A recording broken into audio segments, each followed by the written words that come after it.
Hello, sunshine, and welcome back to this episode of CoolHouseConnection. I'm Deb, and I hope this finds you listening to and dreaming of your own cool house mountain renaissance. Since we last met, I've been thinking more about the character of Burnsville, North Carolina, and what makes it so very special. You can't create a community like Burnsville out of whole cloth. The history of this town and its residents informs the vibrancy that you'll experience today if you're lucky enough to live here. It's fair to say that long before Burnsville in Yancey County was an art and cultural mecca, it was a farming-driven community, tucked away down a 2-lane roadway and one-way bridges, over 2 hours' drive from the hustle and bustle of Asheville. Nestled in the scenic Appalachian Mountains, Yancey County is known for its breathtaking landscape. But there's also a fascinating retail journey that has unfolded over the years. From its early days of settlement to the energetic and prolific artisan community we enjoy today, Yancey County's retail landscape tells a story of resilience, creativity, and community spirit. The county was formed in 1833, primarily inhabited by farms and agriculture. Early settlers relied on small general stores as their main source of goods. These stores weren't just places to buy groceries.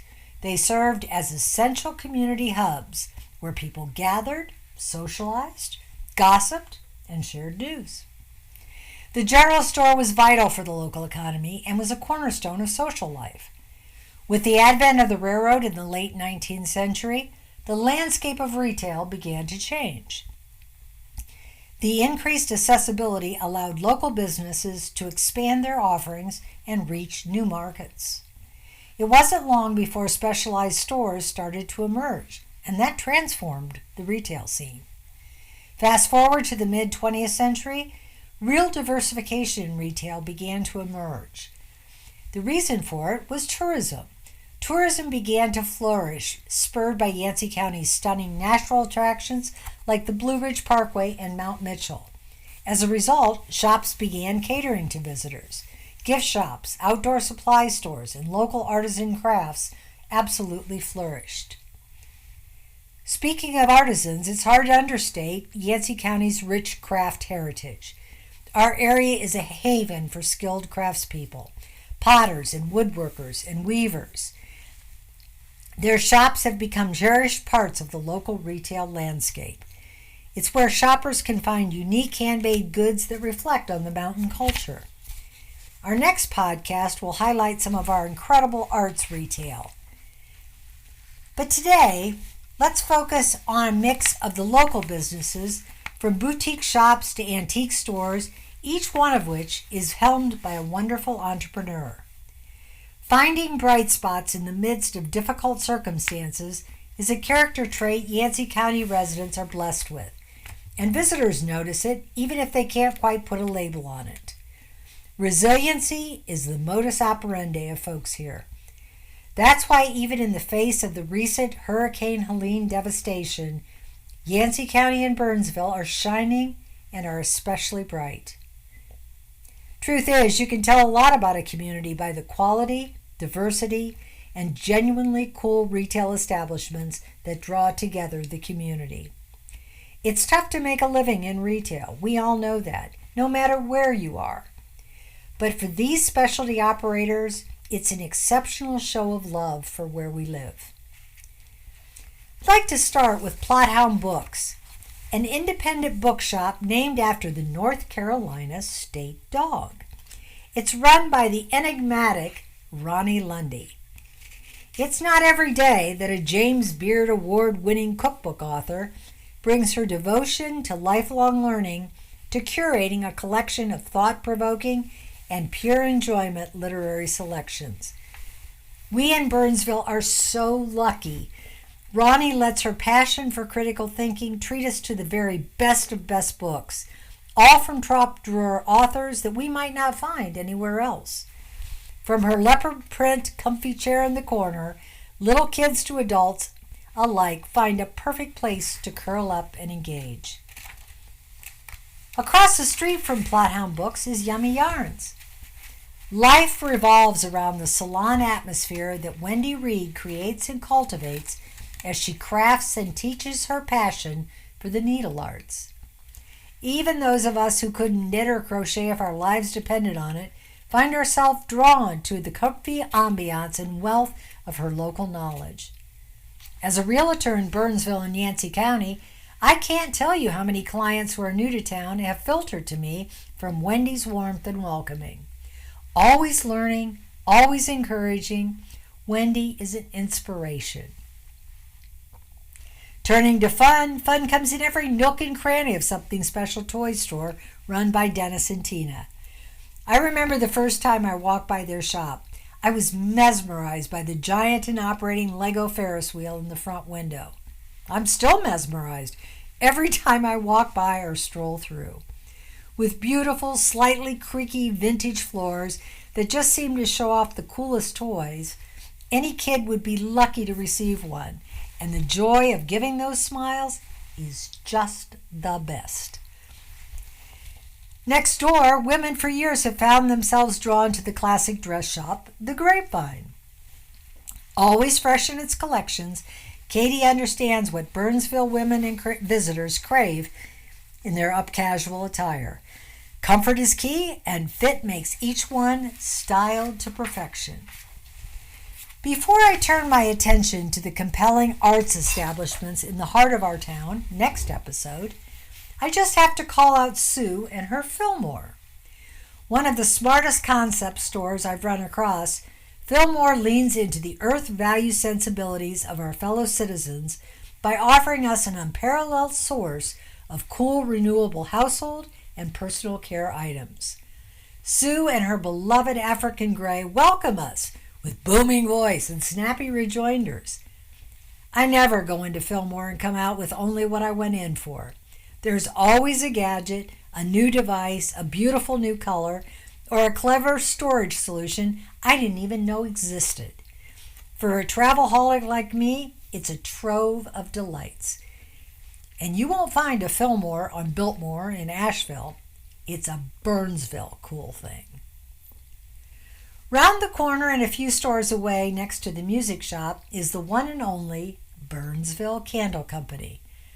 Born out of the passion of Kem Woodham for all things fragrant and essential to our region, BCC is a must experience. Kem researches in detail the pure scents of our region, the mountain laurels, the florals, the streams and peaks, season by season, and somehow she manages to capture them in fresh and soothing fragrances, the essence of those memories that draw our senses back again and again to what we experience as we hike and explore our surroundings. Always pure, always beautifully crafted and displayed in vessels that live well beyond the long-burning soy sculptures. It's no wonder the lids for Kem's candle creations are so beautiful and organic. The wood toppers are just a taste of the exotic local woods used by her husband Mark Woodham in his exquisite and exciting MW Galleries, one-of-a-kind, commissions. And the shop on the square that always touches my creative innards is the Colorful Gypsy. Jamie and Jack, together with Judy and Abby, have tapped into the quality whimsy of our community with a well-curated collection of new and vintage. One of my favorite finds that spurred a whole room renovation in our current home was a lemon yellow ceramic vessel. It just sparkled from the front window of the Colorful Gypsy. The Gypsy also boasts an outstanding array of carpets and jewelry from around the world, and they even cater to the naughty in us with their corner of forbidden fun. So that brings me to a question. When you look at a home or a property, do you start with the decor? Many folks do. The first look, it's often the decor that draws the eye. And that can be great if the buyer happens to love the seller's taste.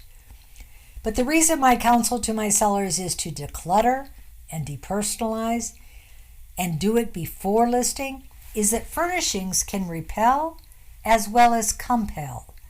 And you as a seller don't want to be on the negative side of that dynamic.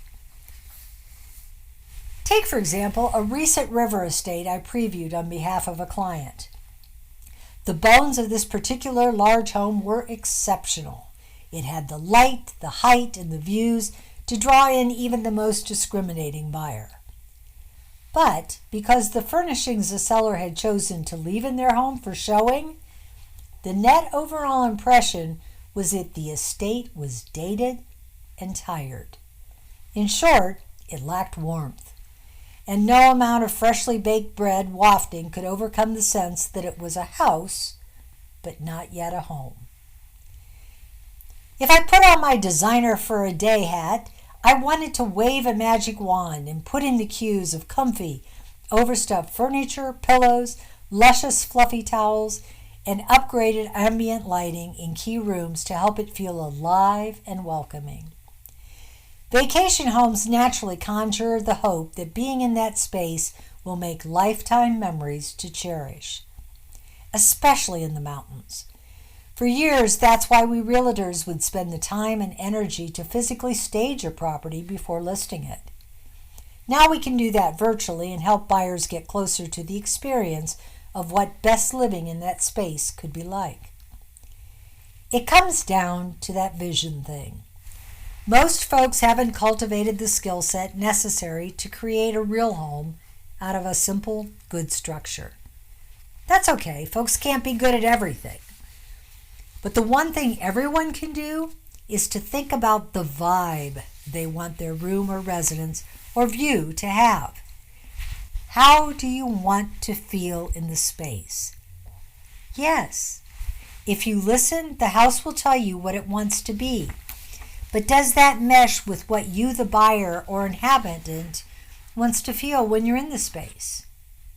Call me when you're ready to sell and I'll guide you through, using the buyer's eyes to achieve your goals faster and likely at a higher sales price. One house that missed the mark, and now one that I think hits almost all the right notes. This property, located in our community golf enclave, is tucked up and away behind privacy gates. Driving up to it, one can't help but get excited that you're about to enter a really special place. As you round the corner onto the paved roadway that backdrops the home, you're drawn down the winding path with art railing to a gracious and sit-a-while entry landing. Your eye is tempted around the home into the tranquil and understated gardens. When you cross that threshold, Zen envelops you.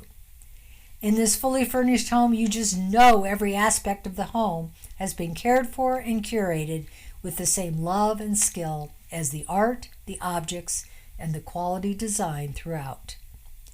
This particular home totally honors what it wants to be. Asian sensibility evoking calm inside to outside. I'd love for one of our listeners to get this special beauty, and my insider awareness might just be your ticket. Certainly, if either of these possibilities intrigue you, I and my partner Ryan would be delighted to show them to you. We are always ready to help you realize your dream, no matter what form it takes. And if part of funding your mountain dream happens to include using crypto assets for the financing, we can help make that happen too. Please keep enjoying and sharing with your friends the insider world of cool mountain homes and community.